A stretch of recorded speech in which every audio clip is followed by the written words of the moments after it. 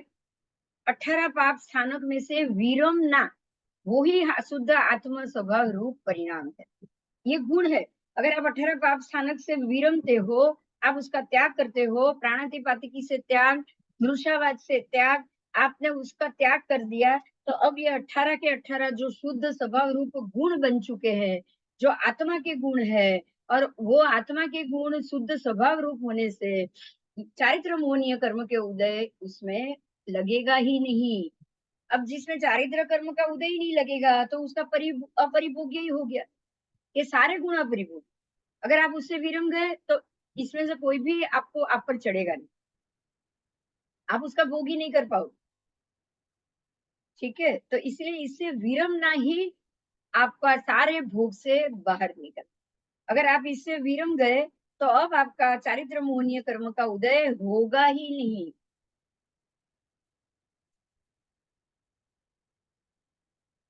जब ये सारे 18 पाप स्थानक से विरमना, ये जो गुण है, वो वो गुण प्राप्त करने पर चारित्र मोहनीय कर्म का उदय नहीं होता।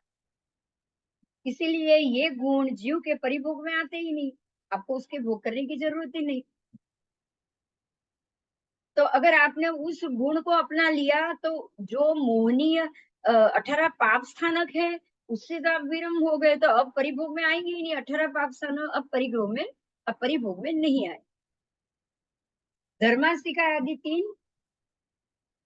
तीनों धर्मास्तिका है, धर्मास्तिका है, अधर्मास्तिका है और आकाशास्तिका, ये तीनों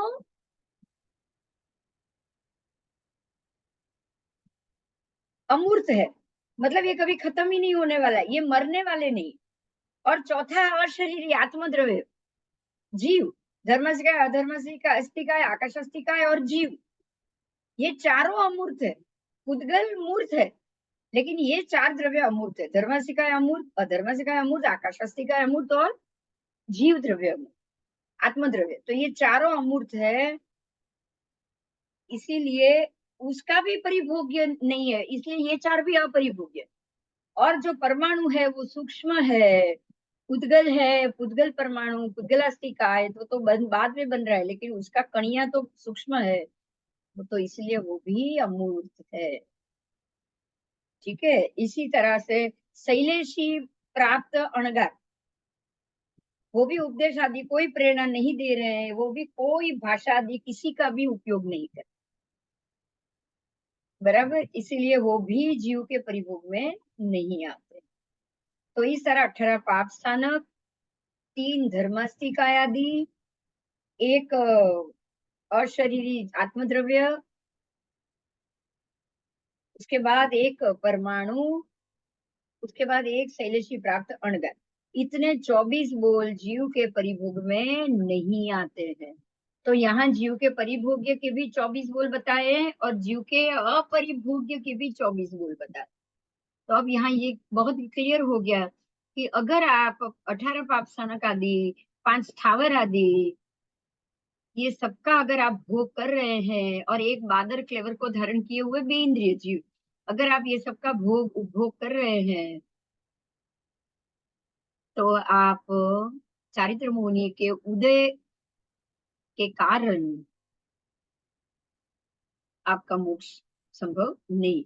और अगर उससे उल्टा, अगर आप ये 18 पाप स्थानकों से विरम गए हो, तो अब ये चारित्र मोहनीय कर्म के उदय भूत नहीं रहेंगे। तो 18 पाप स्थानक से विरमना, धर्मास्तिका यदि तीनों से विरमना, स्थिर हो जाना, कुछ भी हलन चलन नहीं करना। आकाशास्तिका है सबसे अशरीरी जीव, मतलब जो आत्मद्रव्य है, मात्र आत्मद्रव्य। तो और परमाणु, सूक्ष्म परमाणु, तो अगर आप शैलेशीकरण में आ गए या फिर प्राणातिपात आदि विरमण में आ गए, तो आप इसमें से ये जो 24 जीव है, 24 बोल है, वो जीव के परिभोग में आते ही नहीं है। ठीक है, तो अब ये जब आएंगे नहीं, तब आपका चारित्र मोहनीय कर्म का उदय रहेगा नहीं और सीधा मोक्ष निश्चित।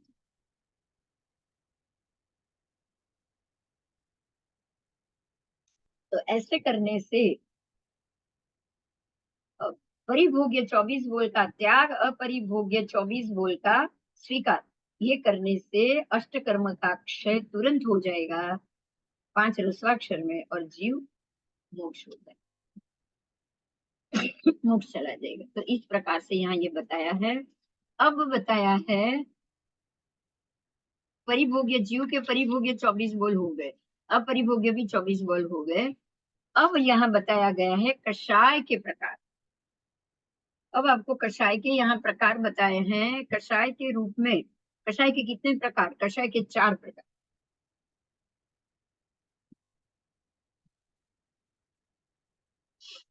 आओ, 8 कर्म की बंध में कषाय सबसे बड़ा कारणभूत है। कषाय की उत्पत्ति के निमित्त और कषाय की तरतमता के आधार पे उसके 16 भेद किए गए हैं। 16 भेद में पहला भेद है खुद के लिए कषाय। देखिए, कषाय आप किसके किसके लिए कर सकते हैं। कषाय पहला तो खुद के लिए, फिर कषाय दूसरे के लिए, फिर कषाय दोनों के लिए, खुद और दूसरे सब दोनों के लिए, तदुभय के लिए।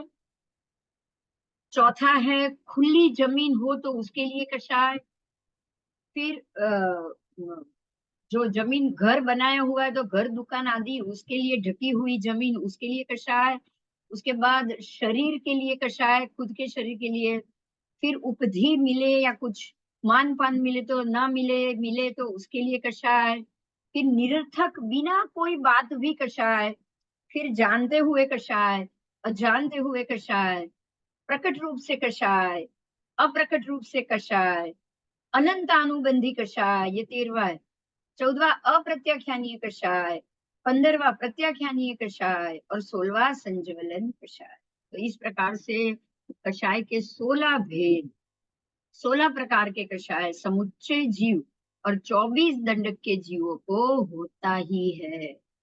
जो जीवों को 24 दंडक है, अलग अलग गति में रहे हुए, उनको भी होता है। और समुच्चय जीव कि जो ये दंडक में से कभी बाहर ही नहीं आएगा, जो निकलते हैं उनको भी होता है। और जो यहीं रहने वाले, ये हमेशा ये संसार में रहने वाले, जो हमेशा ये संसार में रहने वाले, उनको भी लगेगा। और एक गति से दूसरी गति, दूसरी से तीसरी और सिद्ध गति में जाने वाले 24 दंडक के जीव है, उनको भी लगेगा। कषाय के रूप में वैमानिक पर्यंत प्रत्येक दंडक के जीव क्रोध, मान, माया, लोभ आदि 8 कर्म के उदय का वेदन करते हैं। उनको ये कर्म का उदय का वेदन होता है। वेदन के समय फिर से नया बंध भी पड़ता है, कोई कोई बंध नहीं भी करते हैं। तो इस प्रकार से कषाय कर्मबंध का निमित्त है। कर्मबंध का निमित्त ही कषाय। अगर मन के भाव ही अंदर नहीं हुए ना, तो कोई भी कर्म भोग कर वेदन करना बहुत आसान हो जाए। कर्म के फल भोगने में होता है। कषाय के रूप में बांधे हुए कर्म जब उसका भोग हो जाए, फिर उसकी निर्जरा होती है। कषाय के रूप में जो भी कर्म बांधा होगा, जब तक वो भोगा नहीं जाएगा, तब तक उसकी निर्जरा नहीं होगी। बराबर। तो कषाय से बांधे हुए कर्म ही निकाचित होते हैं। बिना कषाय बांधा हुआ कर्म निकाचित नहीं होता है, संज्वलन कक्षा का हो जाता है और वो तुरंत बिखर जाता है। तो इस प्रकार से कषाय को कर्म बांधने में सबसे महत्व का निमित्त कहा गया है। कर्मबंध का निमित्त ही कषाय, बराबर। और कर्म का वेदन करने के और भोगने के वक्त भी कषाय होता है।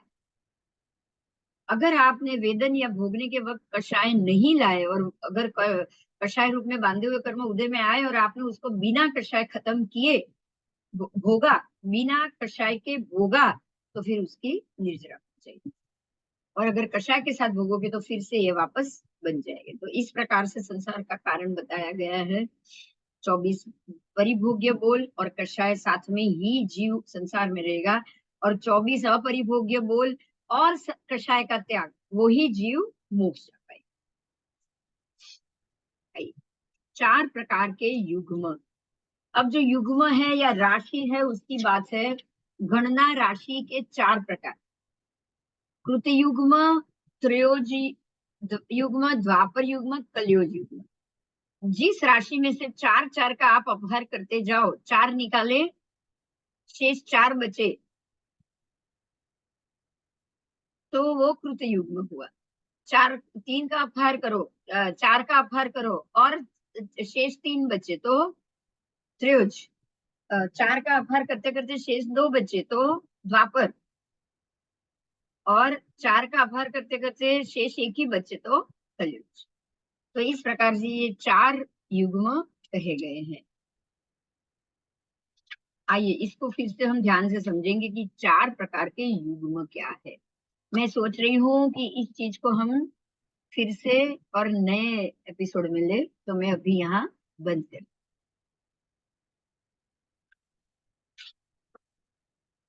चलो, जय जिनेन्द्र। अब इसको हम कल करें, सोमवार को करें।